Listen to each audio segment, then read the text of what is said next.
नमस्कार दोस्तों, मैं आपका दोस्त राहुल कुमार आपके चैनल स्टडी विद राहुल में आपका स्वागत करता हूं। तो गाइस, आज हम एनटीपीसी जो लेवल रिमेनिंग आपके लेवल थे, लेवल 5, लेवल 3, लेवल 2, इसकी कट ऑफ बताने जा रहा हूं। देखो, मैं जो आपको कट ऑफ बताऊंगा ये मोस्टली इलाहाबाद और चंडीगढ़ और मुंबई के लिए है। बाकी आप अपने अपने बोर्ड के अनुसार देख सकते हैं कि कितनी कितनी कट ऑफ जाएगी। जो लेवल 6 का रिजल्ट आया है, हर बोर्ड का जो कट ऑफ है उसी के अनुसार आप प्रेडिक्शन कर सकते हैं। तो गाइस, शुरू करते हैं वीडियो को। अगर आप हमारे चैनल पर नए हैं तो आप हमारे चैनल को सब्सक्राइब कीजिए तथा हमारी वीडियो को ज़्यादा से ज़्यादा शेयर कीजिए। देखो गाइस, सबसे पहले मैं आपको लेवल 5 की कट ऑफ बताता हूँ। लेवल 5 की जो कट ऑफ है जनरल की, अगर आपके 67 या 68 मतलब 65 से ऊपर अगर आपके प्रश्न बन रहे हैं, 65 से ऊपर आप ये भी मान सकते हैं कि अगर आप 65 से ऊपर प्रश्न बना रहे हैं इसमें अकॉर्डिंग टू आंसर की के अनुसार अगर आपके 65 से प्रश्न ऊपर प्रश्न बन रहे हैं तो आप इलाहाबाद, चंडीगढ़ और मुंबई के लिए हो सकता है आपका गुड्स गार्ड में नंबर नहीं आए, लेकिन आपका टाइपिंग की पोस्ट में नंबर आने के 100% चांस है। अब देखो, ओबीसी की अगर बात की जाए तो अगर आपके 63 से ऊपर नंबर बन रहे हैं, 63 से ऊपर अगर आपके नंबर बन रहे हैं तो आप टाइपिंग की पोस्ट के लिए लेवल 5 में जो टाइपिंग की पोस्ट है आप एलिजिबल हैं नंबर पाने के, और आप अपनी टाइपिंग की तैयारी एकदम चालू कर दीजिए। अगर वहीं एससी की बात करी जाती है तो अगर आपके नंबर 57, 58 या 60% भी बन रहे हैं, 60 से ऊपर बन रहे हैं, तो श्योर आपका 100% गारंटेड आप टाइपिंग की पोस्ट के लिए क्वालिफाई करने वाले हैं। और आप आज से ही अपनी टाइपिंग की तैयारी स्टार्ट कर दीजिए, क्योंकि रेलवे के अंदर टाइपिंग जो पूछी जाती है वो पूछी जाती है हिंदी में, इंग्लिश में, एक लैंग्वेज में करनी पड़ती है। जिसमें हिंदी में अगर हम देते हैं तो 25 की स्पीड मांगी जाती है, और इंग्लिश में अगर हम टाइपिंग देते हैं तो 30 की स्पीड मांगी जाती है। देखो, एसटी की बात करते हैं हम। अगर आपके 55-56% भी आ रहे हैं तो आप टाइपिंग की पोस्ट के लिए बिल्कुल एलिजिबल हो, क्योंकि टाइपिंग के अंदर ऐसा नहीं है कि जितनी पोस्ट है सिर्फ उतने ही बच्चे क्वालिफाई कर जाएंगे। मान लीजिए अगर टाइपिंग की पोस्ट के लिए कम से कम मेंस पेपर में 6-7 गुना बच्चे पास करेगा, एक पोस्ट पे 4-5 गुना तो लेगा, हो सकता है ज्यादा भी पास करे, लेकिन गुड्स कार्ड की कट ऑफ इतनी नहीं जाने वाली है। गुड्स कार्ड की जो कट ऑफ है वो इससे ऊपर रहने वाली है। देखो, गुड्स कार्ड में क्या है भाई, गुड्स कार्ड के अंदर कुछ भी नहीं है। सिर्फ अगर आप गुड्स कार्ड के लिए क्वालिफाई करते हैं तो सिर्फ आपका डॉक्यूमेंट वेरिफिकेशन होना है और मेडिकल होना है, और उसके बाद आपको ज्वाइनिंग है। इसके अंदर कोई टाइपिंग नहीं है और ना ही कोई साइको वगैरह होता है। देखो, इसके अंदर मैं आपको बताता हूँ सिर्फ टॉपर बच्चे लिए जाएंगे। इसकी जो कट ऑफ है वो रियली मैं आपको एक अनुमान बताऊंगा कि इतनी कट ऑफ रहेगी कि इतने नंबर पाने वाले बच्चे हो सकता है एलिजिबल कर जाएं, लेकिन इसमें हर कैटेगरी के टॉपर बच्चे आएंगे, चाहे वो एससी हो, जनरल हो, ओबीसी हो या फिर एसटी हो। जिस कैटेगरी के टॉपर बच्चा होगा वही गुड्स कार्ड के लिए सेलेक्ट होगा। लेकिन मैं फिर भी बता देता हूं कि जनरल में कितने नंबर पर गुड्स कार्ड पा सकता है। देखो, जनरल में अगर आपके 78 प्लस या 80 प्लस नंबर अगर आपके बनते हैं अकॉर्डिंग टू आंसर की, अगर आपके 78 या 80% बनते हैं, 80 में 85 हो सकता है, लेकिन 80 से कम तो सवाल ही पैदा नहीं होता। अगर आपके 80 से ऊपर बनते हैं, 80 थोड़ा मैंने कम बता दिया, अगर आपके 80 बनते हैं तो आप एलिजिबल हैं हर बोर्ड में गुड्स कार्ड की पोस्ट के लिए। देखो, अब ओबीसी की बात करी जाए तो ओबीसी के अंदर अगर आपके यहाँ भी 77-78 बनते हैं, 78 या भी ये भी 80 मान लीजिए, क्योंकि जनरल में और ओबीसी में ज्यादा बड़ा डिफरेंस रहता नहीं है कट ऑफ में, फिर भी आप 80 के नियर अगर आ रहे हैं, 80 के नियर अगर आपके जो नंबर हैं, जो प्रश्न है बन रहे हैं, तो आप पहुंच सकते हैं। अब देखो, एससी में आप 77-78 75 प्लस नंबर अगर आप पा रहे हैं तो आप गुड्स कार्ड की पोस्ट के लिए एलिजिबल हैं।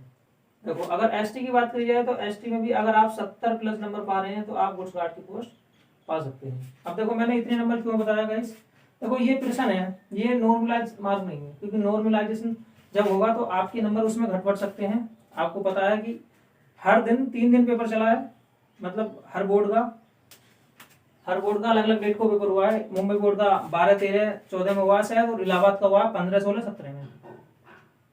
अब देखो, उसी में भी प्रत्येक दिन 3 शिफ्टें बनी है, एक मॉर्निंग शिफ्ट, एक आफ्टरनून वाली और एक इवनिंग वाली, 3 शिफ्टें बनी है। शिफ्टों के ऊपर भी कोई पेपर इजी आया है, कोई पेपर हार्ड आया है। देखो, ये शिफ्ट के ऊपर डिपेंड करता है कि कौन सा पेपर हार्ड बना है और कौन सा पेपर आसान बना है।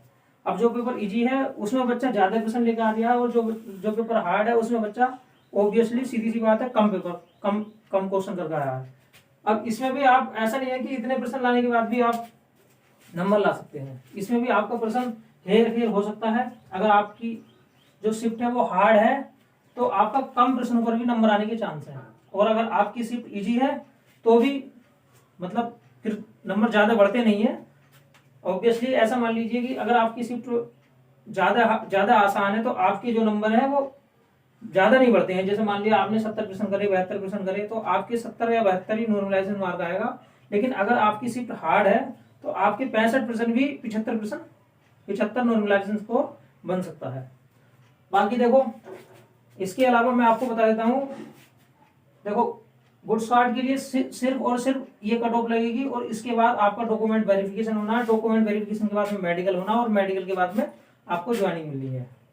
इसमें आपके हद से हद एक सीट पर, या ऐसा मान लीजिए 100 सीटों पर 105 बच्चे पास करेगा, 100 सीटों पर 105 बच्चे पास करेगा, तो इसमें एक सीट पर 1.05 गुना बच्चे पास करेगा। तो इसके अंदर जो कंपटीशन है बहुत हाई रहने वाला है। इसमें सिर्फ और सिर्फ टॉपर्स बच्चे सेलेक्ट होंगे, क्योंकि ये पोस्ट आपकी अच्छी है। लेवल 5 में जितनी भी पोस्ट हैं उनमें सबसे ज्यादा सैलरी इसी पोस्ट में होती है। बेशक ये जो थोड़ा आराम इसमें कम मिलता है, थोड़ी हैट्रिक जॉब मानी जाती है, लेकिन फिर भी इसके अंदर और कोई स्टेज नहीं है जो आपको पार करना हो। लेकिन अगर टाइपिंग वाली पोस्ट की बात करी जाती है तो टाइपिंग वाली जो पोस्ट है वो आपकी ये भी 2800 ग्रेड में होती है, और गुड्स कार्ड की पोस्ट भी 2800 ग्रेड में होती है। टाइपिंग वाली पोस्ट में आपको इस एग्जाम को पास करने के बाद में टाइपिंग टेस्ट और देना है, और जब तक आप टाइपिंग टेस्ट में पास नहीं होगे आपका सिलेक्शन नहीं होगा। और टाइपिंग मैंने आपको बता दिया है कि टाइपिंग कितनी टाइपिंग होती है आपकी। अगर हिंदी की बात करी जाए तो हिंदी में 25 की स्पीड, और अगर इंग्लिश की बात करी जाए तो इंग्लिश में आपसे 30 की स्पीड मांगी जाती है। तो 25 की और 30 की जो स्पीड है वो एकदम नहीं आती है, कम से कम आपको 2-2.5 महीने मेहनत करनी पड़ेगी अच्छी वाली। क्योंकि अगर आप 2-2.5 महीने देते हैं तो आप बिल्कुल 100% 100% आपको बिलीव हो जाएगा कि मैं टाइपिंग निकाल सकता हूँ। अब देखो ये मैंने लेवल 5 की बात करी है। अगर मैं लेवल 3 की बात करता हूँ तो लेवल 3 में देखो, जहां मैंने आपको बताया जनरल में 67 से 68%, तो इसका जो पेपर आया थोड़ा लेवल 5 की पेपर से हो सकता है इजी आया है। तो इसमें आपको अगर आप जनरल में आते हैं तो आपके इसमें भी 80% अगर आपके बनते हैं, 80%, क्योंकि इसके अंदर कुछ पोस्टें ऐसी हैं जिसमें डायरेक्ट आपको नौकरी मिलनी है। 80% अगर आपके बनते हैं जनरल में तो आप 100% सिलेक्शन लेने के हकदार हैं। अब देखो अगर ओबीसी की बात करी जाए तो ओबीसी भी 78 से 80% अगर आपके बनने हैं आपका सिलेक्शन हो जाएगा। अब देखो एससी की बात करी जाए तो एससी में अगर आपके 70+% बन रहे हैं, इसमें लेवल 3 में अगर आपके 70% बन रहे हैं तो आप भी 100% सिलेक्शन के हकदार हैं। एसटी में अगर आपके 65% या 63% बन रहे हैं, 65% भी बन रहे हैं तो बहुत है, आपका सिलेक्शन हो जाएगा। अब देखो लेवल 2 जो है वो इंटर लेवल की पोस्ट है। लेवल 2 की वे मैं अलग से कट ऑफ बताऊंगा आपको। देखो गाइस हर दिन 3 शिफ्टों में पेपर हुआ है। पेपर किसी शिफ्ट में आसान आया है और किसी शिफ्ट में भारी आया है। तो अगर आपके हार्ड शिफ्ट में कम प्रश्न भी बनते हैं तो आपको उसका फायदा मिलने वाला है। ऐसा नहीं है कि आपको फायदा कम मिलेगा।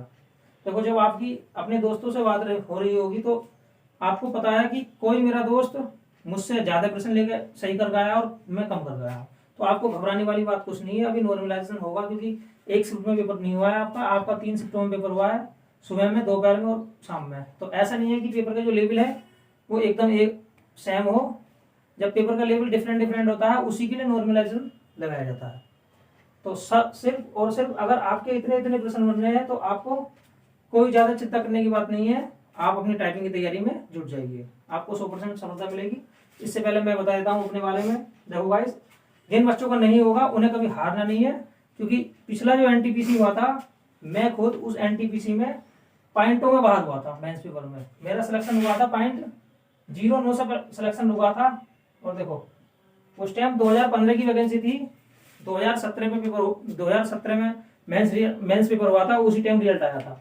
और आज देखो धीमे धीमे मेरी तैयारी इतनी हुई कि मैंने प्री पेपर में 90% स्कोर किया, और 90% स्कोर करने के बाद भी मैंने अपने जितने भी लेवल थे मैं सब लेवल में पास था। लेवल 1 से लेकर लेवल 2 से लेकर लेवल 6 तक, यहाँ तक कि सीए की पोस्ट में भी मेरा नाम था सीए की लिस्ट में भी, लेकिन मैंने सारे एग्जाम छोड़ दिए। क्यों? क्योंकि आज देखो मेरा कॉन्फिडेंस देखो, बेशक समय लगा लेकिन मैंने कभी हिम्मत नहीं हारी और अपनी तैयारी को दिन प्रतिदिन करता गया। और आज उस टाइम जब मेरा 0.09 से रुक गया था, तो उस टाइम 1 हफ्ते तक मुझे नींद नहीं आई थी, मैं बहुत ज्यादा डिप्रेशन में चला गया था। लेकिन देखो समय का खेल देखो, आज अगर मुझे ये जॉब मिलती तो भी मैंने इसे करना पसंद नहीं करा, क्योंकि ऑलरेडी मैंने 2 नौकरी छोड़कर तीसरी नौकरी ज्वाइन करी है। अगर मैं इसका पेपर देता तो सिर्फ और सिर्फ कंपटीशन बढ़ता और उससे ज्यादा कुछ नहीं होता, क्योंकि मैं इस जॉब को शायद नहीं कर पाता। तो कोई फायदा नहीं था कंपटीशन बढ़ने से, इसलिए मैंने अपने जितने भी लेवल थे सबका पेपर छोड़ दिया। तो मिलते हैं गाइस नेक्स्ट वीडियो में। जय हिंद, जय भारत।